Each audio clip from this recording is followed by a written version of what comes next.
Bonjour, aujourd'hui nous allons faire des produits de développement limité en 0 et on va vous présenter deux exemples, étape par étape et ensuite en un bloc.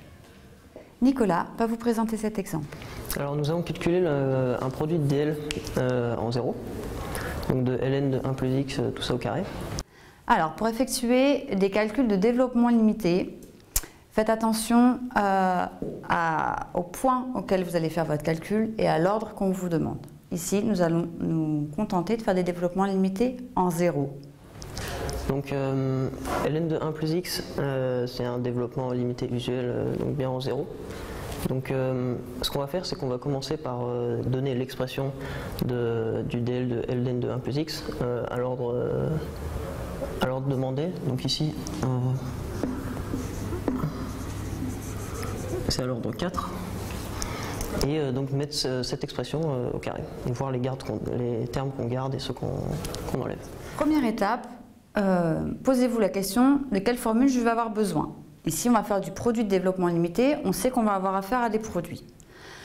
Vous vous posez aussi la question, à quel ordre je dois donner mes développements limités usuels. On fait des développements limités en 0 ici, donc ce sera du développement limité usuel. Vous retrouvez vos formules de d'habitude, seulement vous devez savoir à quel ordre les écrire.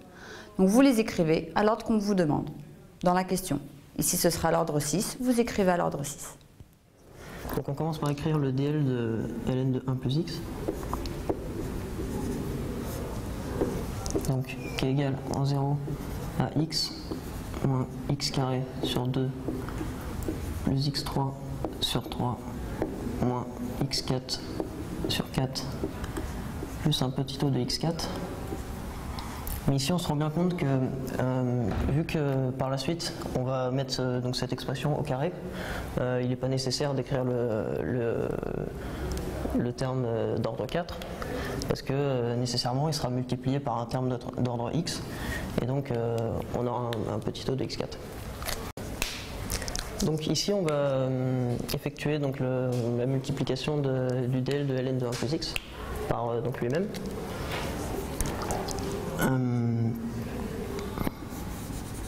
Donc on aura ln de 1 plus x au carré qui va être égal en 0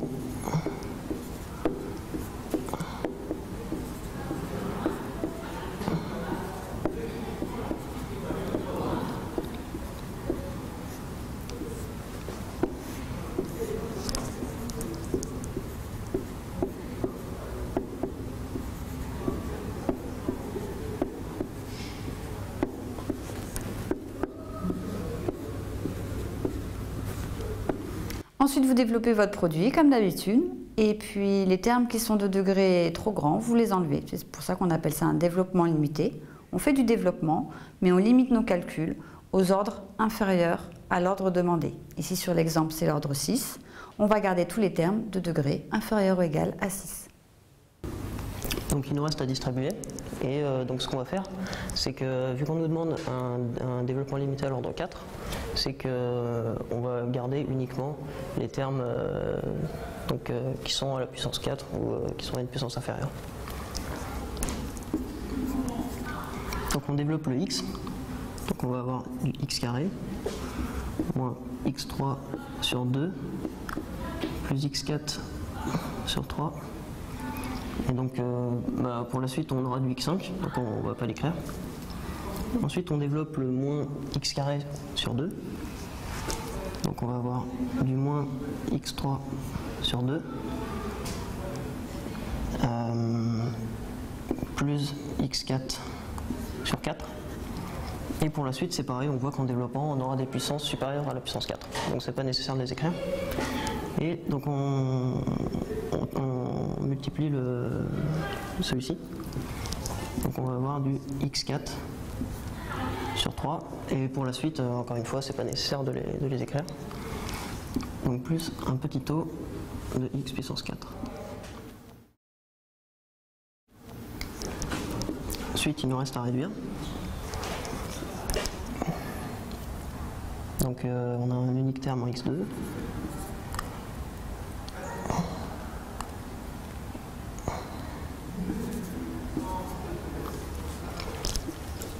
X3. Et ensuite, on va faire la réduction des termes en x4. Donc on aura 11x4 sur 12 plus un petit taux de x puissance 4.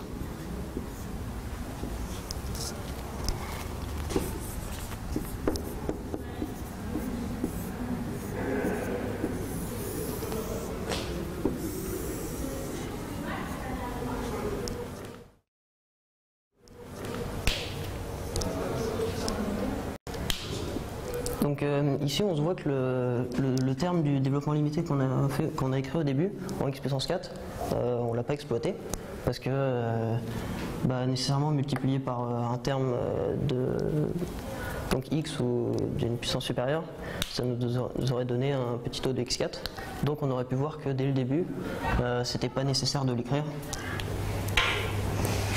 Encore une fois, les calculs sont corrects, c'est bien. Effectivement, alors je vous rappelle que si vous voulez un résultat d'ordre 4, vous devez nécessairement partir de développement limité d'ordre 4. Effectivement, avec l'expérience, on s'aperçoit ici que ces deux termes-là, n'ayant pas de terme constant, le terme 4 en fait ne sert pas dans les calculs, mais ça, c'est soit avec l'expérience, soit à la fin de l'exercice qu'on s'en rend compte. Voilà, 1 tiers plus 1 quart plus 1 tiers égale 11/12e. J'espère que ça ne vous posera pas trop de problèmes. Merci Nicolas. Alors les maths, c'est comme le sport, c'est pas en regardant la télé que vous allez y arriver. Donc maintenant la balle est dans votre camp. À vos stylos.